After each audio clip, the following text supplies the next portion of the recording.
नमस्कार दोस्तों, मैं डॉक्टर सुप्रियो दत्ता आज इस वीडियो में आप लोगों को प्रूफ के साथ ये बताने का ट्राई करूंगा कि कैसे मेरा एक फीमेल पेशेंट का एंड्रोजेनिक एलोपेशिया यानी बाल्डनेस की समस्या को लगभग 1 साल के अंदर होम्योपैथिक ट्रीटमेंट की मदद से पूरी तरह से ठीक किया गया है। ऐसा बहुत सारे लोग हैं जो कि कुछ ना कुछ हेयर और हेयर फॉल से जुड़ी समस्याओं से जूझ रहे हैं और जिसके लिए लोग हजारों रुपया बर्बाद करते हैं एलोपैथिक ट्रीटमेंट लेकर, जिसका अंदर मिनॉक्सिडिल, फिनास्टेरॉइड, कॉर्टिकोस्टेरॉइड जैसी कॉस्टली मेडिसिन की मदद से आपका बाल वापस तो लाया जाता है, लेकिन इतना पैसा खर्चा करने का बावजूद भी, इतना समय देने का बावजूद भी कुछ ही महीनों में, कुछ ही सालों में फिर से आपका बाल झड़ने लगता है और तो और अब दुगनी इंटेंसिटी के साथ झड़ने लगता है। और ऐसे ही कुछ समस्या लेकर आज से 1 साल पहले एक महिला पेशेंट हमारे पास आई थी और इन्होंने भी कम से कम 2 साल तक दिल्ली का एक फेमस डर्मेटोलॉजिस्ट के पास अपना ट्रीटमेंट भी चलाई थी और 2 साल ट्रीटमेंट चलाने का बाद उनका एंड्रोजेनिक एलोपेशिया की समस्या काफी हद तक ठीक तो हो चुका था,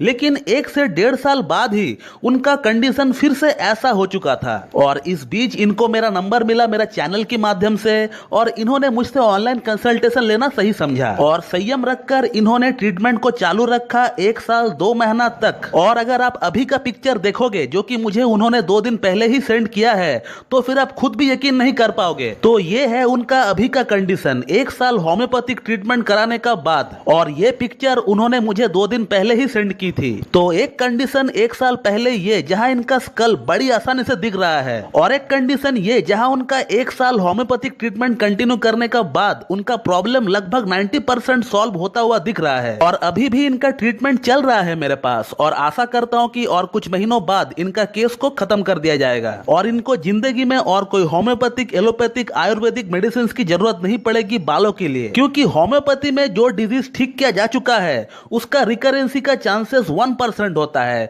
एकदम ना के बराबर आप कह सकते हैं। और अब आप लोगों में से बहुत लोग ये सवाल करेंगे कि आपने 1 साल का अंदर एंड्रोजेनिक एलोपेशिया को कैसे ठीक कर दिया, आपने ऐसा कौन कौन सी मेडिसिन यूज की है कि पेशेंट का केस लगभग 1 साल में सॉल्व हो गया। तो दोस्तों कौन कौन सी मेडिसिन यूज की गई है इस पर्टिकुलर केस में वो मैं आपको बिल्कुल बता दूंगा, लेकिन दोस्तों इसका मतलब ऐसा बिल्कुल भी नहीं कि जो मेडिसिन मैंने इस पर्टिकुलर केस में यूज किया है उसी मेडिसिन को आप भी अगर यूज करेंगे तो फिर आपका प्रॉब्लम सॉल्व हो जाएगा। ऐसा बिल्कुल भी मत सोचना दोस्तों, क्योंकि ये होम्योपैथी है और होम्योपैथी के अंदर एक ही डिजीज के लिए ढेरों मेडिसिन अवेलेबल होती है। Because homeopathic medicine are applied to a patient according to the symptomatology of the patient, यानी ये एक ऐसा पैथी है जो कि सिम्टम्स पे काम करता है, लक्षण पे काम करता है आपका। जिसका जैसा लक्षण रहेगा उसको उसका लक्षण के आधार पर ही मेडिसिन दी जाती है। और इसीलिए आपने देखा होगा कि होम्योपैथी में एक ही डिजीज के लिए ढेरों मेडिसिन अवेलेबल होती है। अब एंड्रोजेनिक एलोपेशिया की ही अगर हम लोग बात करें और उसके लिए अगर हम लोग मेडिसिन सर्च करें रेपर्टरी में तो उसके लिए लंबा चौड़ा लिस्ट निकल जाता है और वो सभी मेडिसिन एंड्रोजेनिक एलोपेशिया को ही ठीक करती है, लेकिन इसके बावजूद भी आप उनमें से कोई एक मेडिसिन को भी रैंडमली सिलेक्ट करके आप नहीं यूज कर सकते हो और ना ही वो काम करेगी, उल्टा आपका प्रॉब्लम और बढ़ सकता है अगर एग्रावेशन हो गया तो जब तक उस दवा का लक्षण के साथ आपका लक्षण मैच ना हो तब तक वो दवा आपको 1% भी रिजल्ट दे नहीं पाएगी। और अब बात करते हैं कि इस केस में कौन कौन सी मेडिसिन यूज की गई है। तो इस केस में सिर्फ 3 मेडिसिन यूज की गई है, वो है बैसिलिनम, नाट्रियमूर एंड सीपिया, और तीनों ही मेडिसिन को अलग अलग पोटेंसी में, अलग अलग रिपीटेशन में, अलग अलग तरीके से यूज किया गया है इस केस में। इनफैक्ट अलग अलग स्केल में यूज किया गया है मेडिसिन को। लाइक नाट्रियमूर को मैंने शुरू से लास्ट तक 11 पोटेंसी में यूज किया है, यानी 50 मिलीसिमल स्केल में यूज किया है, और सीपिया और बैसिलिनम को सेंटीसिमल स्केल में यूज किया गया है। और इस केस में पेशेंट का नीड के अकॉर्डिंग बैसिलिनम 1 mg का 2 डोज दिया गया है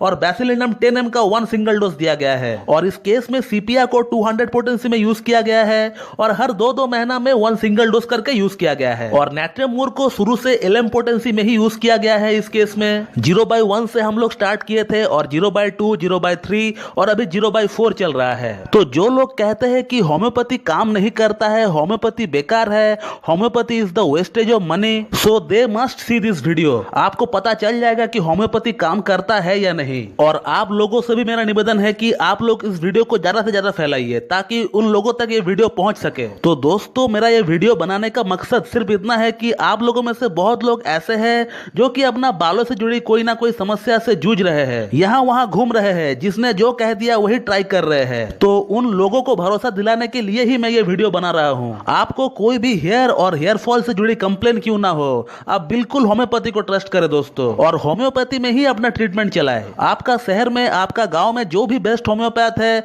आप उनसे एक बार मिले अपना प्रॉब्लम के रिगार्डिंग, आपको बिल्कुल सोल्यूशन मिल जाएगा दोस्तों। इस तरह की ढेरों cases alopecia, alopecia areata, androgenic alopecia को मैंने लाइफ में सॉल्व किया है। इनफैक्ट मेरा खुद का फैमिली हिस्ट्री में एंड्रोजेनिक एलोपेशिया है। मुझे भी अब तक एंड्रोजेनिक एलोपेशिया हो जाता अगर मैं सही समय में इसका ट्रीटमेंट स्टार्ट ना किया होता तो। जब मेरा एंड्रोजेनिक एलोपेशिया का फॉर्मेशन स्टार्ट हुआ था तब तक मैं एक होम्योपैथिक डॉक्टर बन चुका था और खुद से अपना ट्रीटमेंट लेना स्टार्ट कर दिया था, तो इसीलिए मेरे बाल आज ठीक ठाक है। तो हेयर और हेयर फॉल से जुड़ी कोई भी समस्या आपको क्यों ना हो, आपको घबराना बिल्कुल नहीं है। आपको मिनॉक्सिडिल, फिनास्टेरॉइड, कॉर्टिकोस्टेरॉइड की इंजेक्शन लगाकर साइड इफेक्ट लेने का कोई जरूरत नहीं है। आपको सिर्फ किसी एक अच्छी होम्योपैथिक डॉक्टर की गाइडेंस में अपना ट्रीटमेंट लेना है, बस आपका प्रॉब्लम जो है 100% सॉल्व होगा दोस्तों। तो चलिए दोस्तों, मैं इस वीडियो को यहीं पे एंड करता हूं और मैं उम्मीद करता हूं कि आप लोगों को मेरा ये वीडियो पसंद आएगी और मेरा वीडियो जो है आप लोगों के लिए लाभकारी साबित होगी। इसी तरह मुझसे जुड़े रहने के लिए मेरा YouTube channel homeo care tips को लाइक करें, शेयर कर, सब्सक्राइब करें